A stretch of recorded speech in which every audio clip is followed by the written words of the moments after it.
राज्यातील हवामानात सातत्याने बदल होत आहे। गेल्या 2 दिवसात अकोला जिल्ह्यातील काही भागात अवकाळी पावसासह गारपीट होत असल्याचे चित्र दिसत आहे।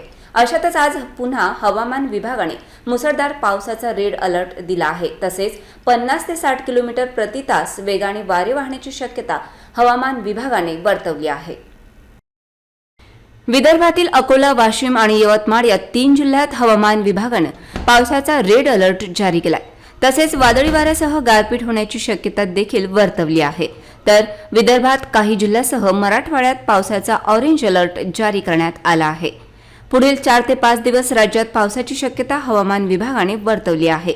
हवामान विभागाने दिलेल्या माहितीनुसार गेल्या 2 दिवसांपासून अकोला व वाशिम जिल्ह्यातील काही भागात अवकाळी पावसाचा जोर वाढला आहे, तर काही ठिकाणी गारपीट देखील झाल्याचे चित्र पाहायला मिळत आहे।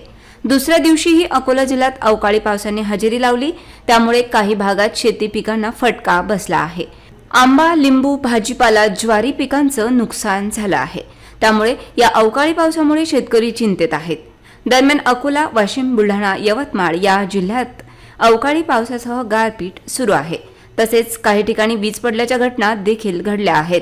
दरम्यान या पावसाच्या पार्श्वभूमीवर नागरिकांनी योग्य ती खबरदारी घ्यावी असे आवाहन प्रशासनाच्या वतीने करण्यात आले आहे। दरम्यान अशा स्थितीतच हवामान विभागाने पुन्हा राज्यातील काही जिल्ह्यात पावसाचा रेड अलर्ट जारी केलाय।